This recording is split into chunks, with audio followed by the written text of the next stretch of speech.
terima kasih Anda masih menyaksikan Redaksi Pagi. Benny, kamu kalau minum susu kotak kemasannya, sampahnya kamu apain?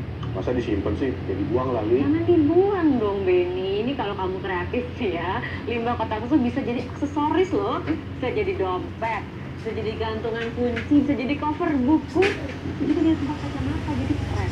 Masa? Iya, bener banget. Jadi penasaran ini. Iya, kita lihat ya di sini. Kita saksikan selengkapnya di segmen Inspirasi Pagi.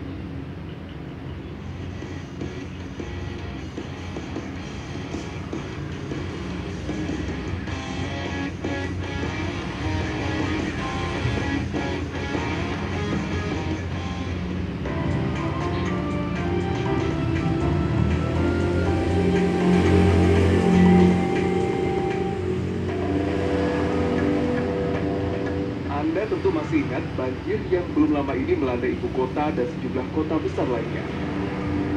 Sampah seakan menjadi momok utama salah satu faktor penyumbang banjir.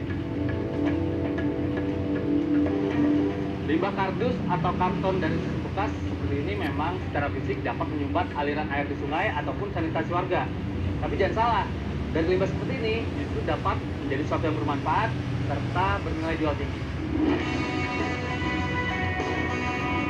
Di saat orang mengeluh dengan banjir yang disebabkan oleh sampah, saya justru penasaran dengan orang-orang kreatif yang dapat mengolah sampah menjadi bernilai ekonomi. Di kawasan Jati Makmur, Pondok Gede, Bekasi, ide kreatif ini pun dimulai. Adalah Pipi Sherly Naomi yang menyulap dompet, gantungan kunci mobil, koper buku, sampai tempat kacamata cantik dari limbah kotak susu bekas.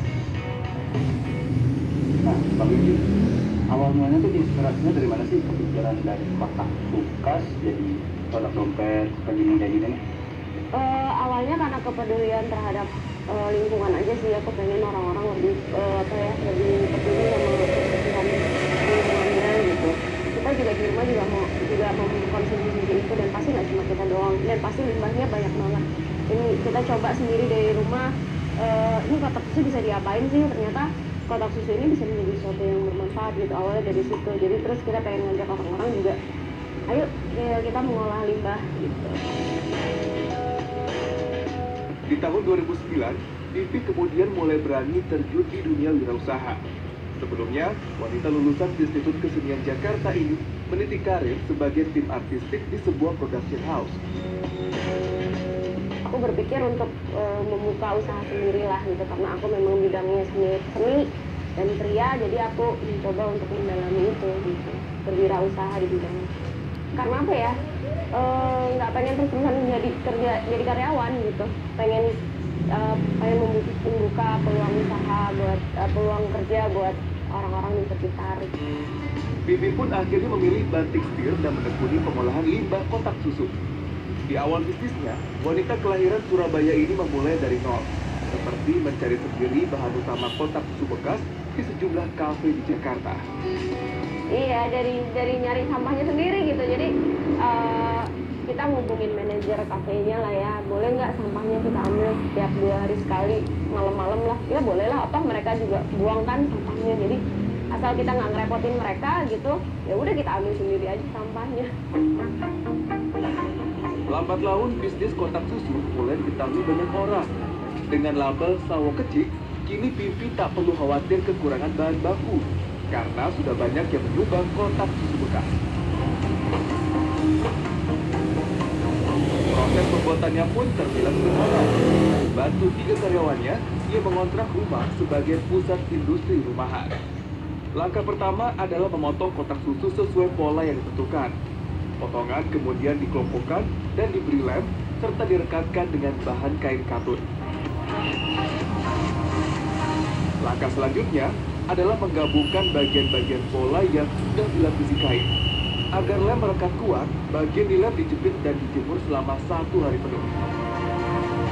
Dalam proses pembuatan ini, Pipi melibatkan 3 tetangganya yang sudah bekerja selama lebih dari 3 tahun. Stabilnya produksi dan pemasaran kerajinan limbah kotak susu ini pun membawa berkah tersendiri bagi para pekerjanya. Ya enak, lumayan deket rumah lagi. Terus udah gitu kerjanya nyantai, nggak terlalu diporsir. Udah gitu lumayan lah buat beli susu anak. Untuk soal harga bervariasi. Mulai dari Rp85.000, Anda sudah bisa membawa pulang dompet cantik ini. Untuk gantungan kunci dibanderol dengan harga Rp65.000. Sementara kotak kacamata dihargai Rp100.000. Strategi bisnisnya pun terbilang unik. Living fokus memproduksi selama 1 bulan, baru kemudian memasarkannya sebulan sekali melalui situs online. Ia menyebut proses penjualan sebagai panen. Strategi ini diyakininya berhasil memancing pembeli. Sementara agar kualitas produk yang dibuat terjaga, Vivi membatasi produknya hanya 100 item per bulannya.